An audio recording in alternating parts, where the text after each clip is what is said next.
Welcome, dear listeners, to History with Herodotus, where we embark on a journey through the vast expanse of human experience, exploring the intricacies of our collective past. Today, we find ourselves on the shores of the eastern seas, gazing out upon the majestic landscape of Japan, as we delve into the fascinating tale of the rise of the Japanese Empire. As we set forth on this narrative, let us first grasp the essence of this empire's ascendance. The Japanese Empire, a powerhouse of culture, politics, and innovation, rose from humble beginnings to become one of the most influential forces in Asian history. But to understand its trajectory, we must first uncover the roots of its emergence. Our story begins in the misty dawn of Japanese history, around 400 BCE, when the first whispers of a unified Japan started to echo through the islands. The Yayoi period, spanning from approximately 300 BCE to 300 CE, marks the beginning of our tale. During this era, migrants from the Asian mainland arrived on the shores of Kyushu, bringing with them new technologies, such as ironworking and agriculture, which would forever alter the course of Japanese history.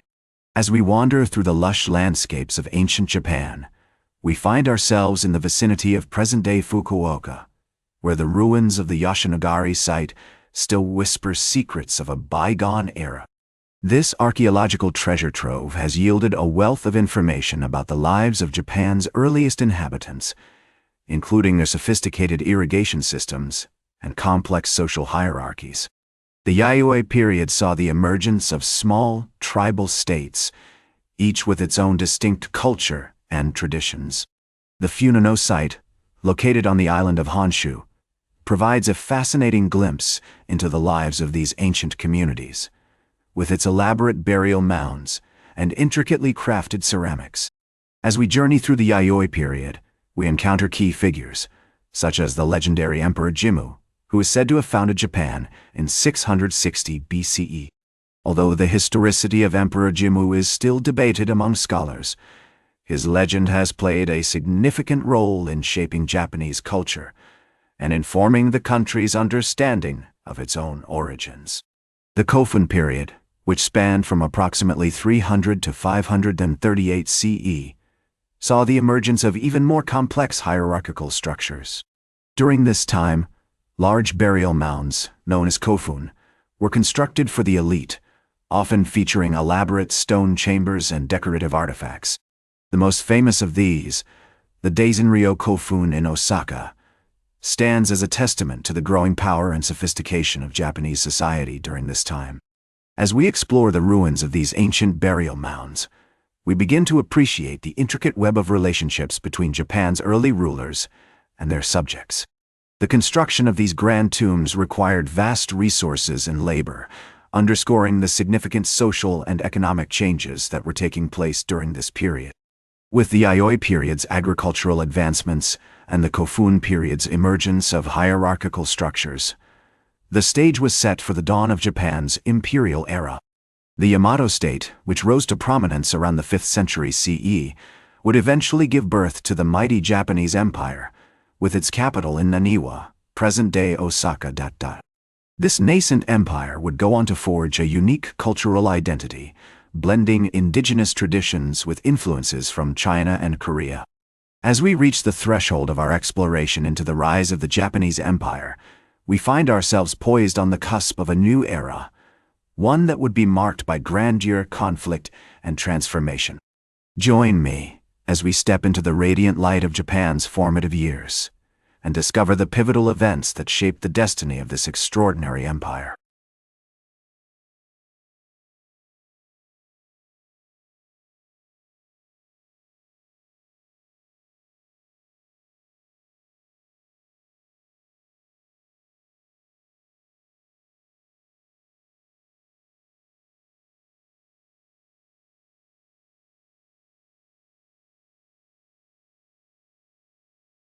Welcome back to History with Herodotus, where we continue our captivating journey through the annals of Japanese history, as we explore the pinnacle of the rise of the Japanese Empire.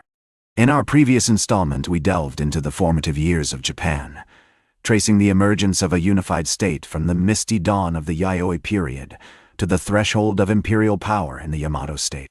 As we step into the radiant light of Japan's imperial era, we find ourselves in the midst of a cultural and political transformation.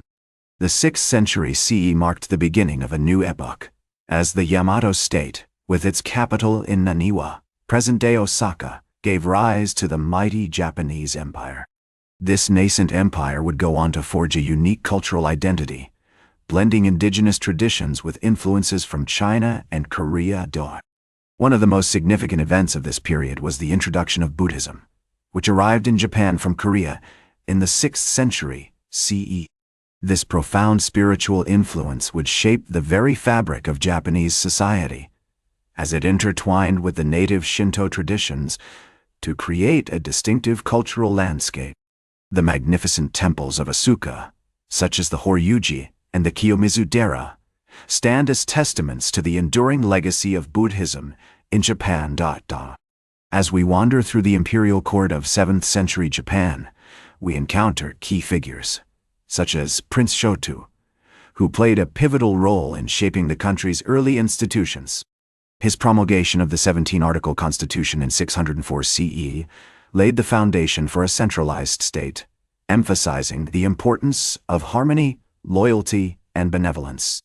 This visionary document would serve as a guiding force for Japanese governance, influencing the development of the empire for centuries to come. The 8th century CE saw the rise of the magnificent city of Nara, which became the capital of Japan in 710 CEE. This resplendent metropolis was designed according to Chinese models, with broad avenues and imposing architecture. The Totegichi Temple, home to the colossal bronze statue of the Buddha Vairocana, stands as a testament to the grandeur of Nara's imperial era. As we explore the vibrant cultural landscape of Heian Japan, we find ourselves immersed in a world of breathtaking beauty and refinement.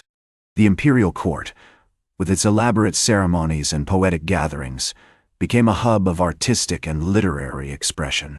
The works of legendary authors, such as Murasaki Shikibu and Arawara, no Narehira, continue to enchant readers to this day, offering a glimpse into the rarefied world of Japan's aristocratic elite. The Heian period also witnessed significant advancements in Japanese architecture, as evident in the majestic Kiyomizu-dera temple, with its wooden stage protruding over the valley below. This architectural marvel has become an iconic symbol of Kyoto, embodying the essence of Japan's cultural heritage. As we reach the zenith of the rise of the Japanese Empire, we find ourselves in the midst of a period marked by grandeur, creativity, and transformation. The empire's influence extended far beyond its borders, as it engaged in diplomatic and cultural exchanges with neighboring states, including China and Korea. This was an era of unprecedented growth, as Japan solidified its position as a major power in East Asia. Join me as we conclude our exploration of this captivating period in Japanese history. Welcome back to History with Herodotus, as we continue our journey through the annals of Japanese history, exploring the complexities of the rise of the Japanese Empire's decline and transformation.